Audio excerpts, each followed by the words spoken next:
Hoi, leuk dat je kijkt naar weer een nieuwe aflevering van Fotogeniek. En vandaag zijn we bij een interieurbouwer, bij Ivo.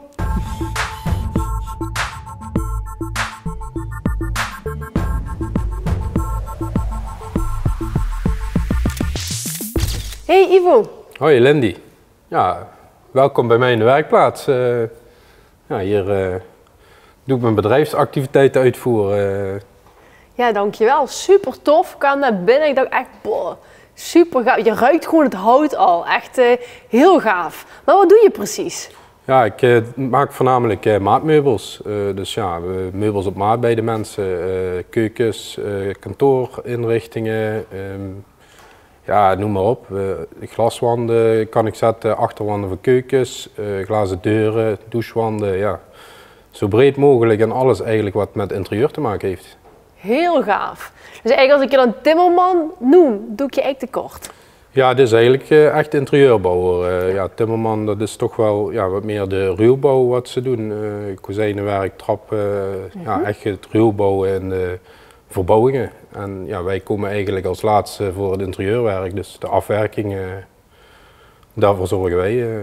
Traprenovaties doe ik ook. Dus, dat is heel breed dan, toch? Ik probeer me zo breed mogelijk te oriënteren, ja. Ja. En hoe moet ik dat voor me stellen? Ben je degene die het maakt of ben je ook degene die ook nog bedenkt? De volledige uitvoering doet? Ik denk ook met de klant mee in oplossingen voor, ja, praktische oplossingen voor de klant zelf. Als ze bijvoorbeeld een kledingkast willen hebben voor het makkelijk te maken dat ze kleding uit de kast kunnen pakken. En ja, we proberen gewoon mee te denken met de klant, want ja, soms weet de klant ook niet wat ze willen. Dus dan proberen wij wel te adviseren tot een goede oplossing te kunnen komen. Heb je ook werk waar je het meest trots op bent, wat je hebt gemaakt? Ja, ik ben ja, pas eigenlijk sinds december volledig op mezelf begonnen. Dus ja, het zijn nog wat min projecten geweest, maar ja, het zijn wel mooie projecten waar ik aan het maken ben. Zo ben ik nu in een kantoorinrichting bezig met vergadertafels en ja, werktafels. Dus dat is wel een mooi project om mee te beginnen als zelfstandig ondernemer. Wauw. Nou, ik ben heel benieuwd. Ik zou zeggen, laten we gaan kijken in de werkplaats en laten we wat toffe foto's maken. Ja, dat is prima.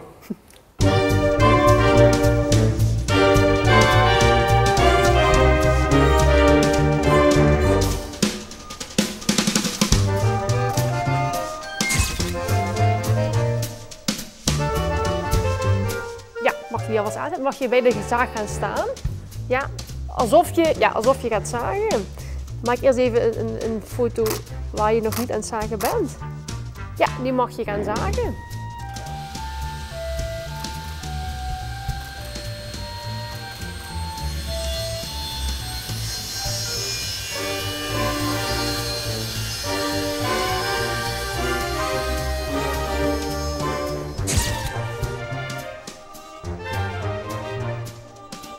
Zo, de plaat is gezaagd. Nu gaan we naar boven, want daar is de frees. We gaan hem even goed frezen en daarna kan de kast in elkaar gezet worden.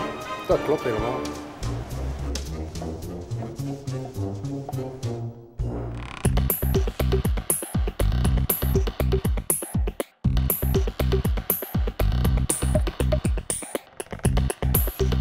We gaan eerst even een leuk shotje maken. Mag je naar mij kijken en mag je lachen alsof je het leuk vindt.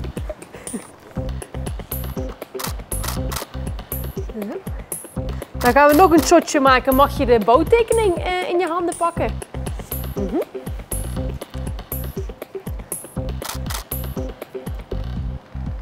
Top!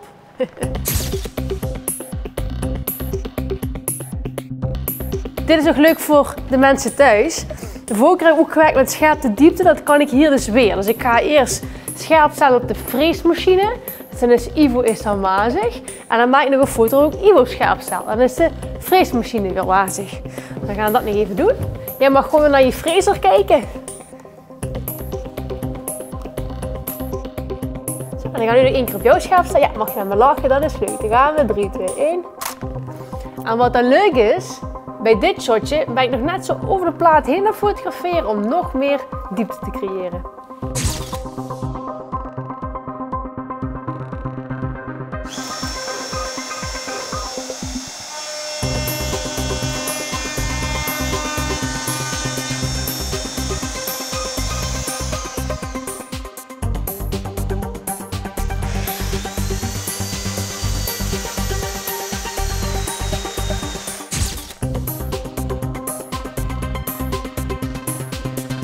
poe, het is toch wel hard werken hier.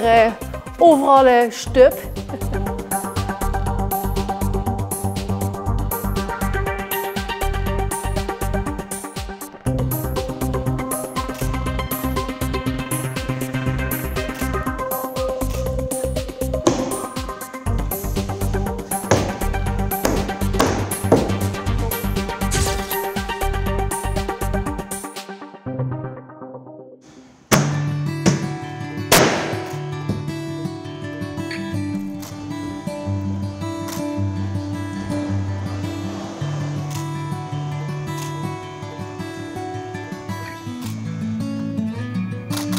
Chic, top. Mag je nog heel even hier in het midden komen staan? Ja. We gaan even een foto maken bij het resultaat.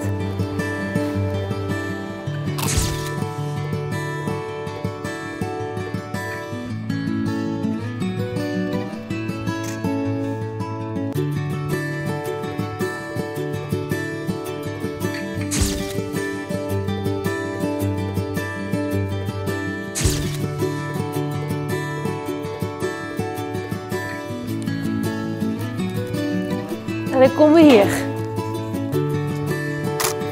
Even kijken. Oh, dit is wel leuk. Ja, mag je de zaag aanzetten? Alsjeblieft.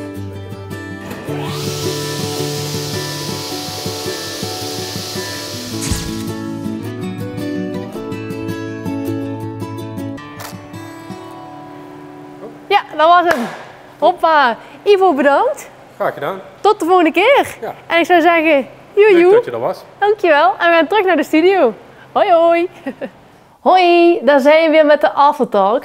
Nou ja, ik heb alle foto's bekeken, geëdit en ik ga jullie nou mijn mooiste shots laten zien. We waren natuurlijk bij Ivo, de interieurbouwer. En wat leuk was, is dat we echt een heel stukje traject met hem gingen doorlopen. En dat is wel leuk. We begonnen met de heftruck. Nou goed, we gingen die plaat ophalen. Daar hebben we natuurlijk ook een paar foto's gemaakt. Al was dat wel lastig, moet ik zeggen. Want op de achtergrond hadden we heel veel elementen aanwezig, wat we ook wel ruis noemen. Die heftruck is natuurlijk groot. Daaraan zit nog een ciplaat. En dan heb je Ivo maar zo klein in beeld. Dus dan moest ik even goed kijken voor een goede hoek. Maar uiteindelijk is dat gelukt. En dit is mijn favoriete foto daarvan. Nou ja, we gingen weer verder met zagen. We gingen naar die muur toe. Wat misschien uit kan zien als een saaie muur. Nou, voor mij was die fantastisch. Net die grijze tinten in die muur. En dan die knallende kleur van de zaag. Voor mij was het echt fantastisch om te maken. En waarom? Dat zie je op deze foto. Je ziet echt de dynamiek van het zwart-wit. Het hoogtepunt in het wit en het dieptepunt in het zwart. Wat voor mij het heel spannend beeld maakt. En ik vond het wel leuk, want ook als je naar deze foto kijkt, die is wat close-upper gemaakt, dan krijg je echt wel een heel mooi effect. Het hout was gezaagd, dan gingen we hop naar boven en dan gingen we verder met de kas. Want ja, daar gaat het om, de kas in elkaar zetten. We gingen frezen. Daar heb ik van een aantal hoeken gefotografeerd. En dan is dit mijn favoriete foto. Toen heb ik jullie ook nog even verteld dat ik met scherp de diepte zou gaan werken.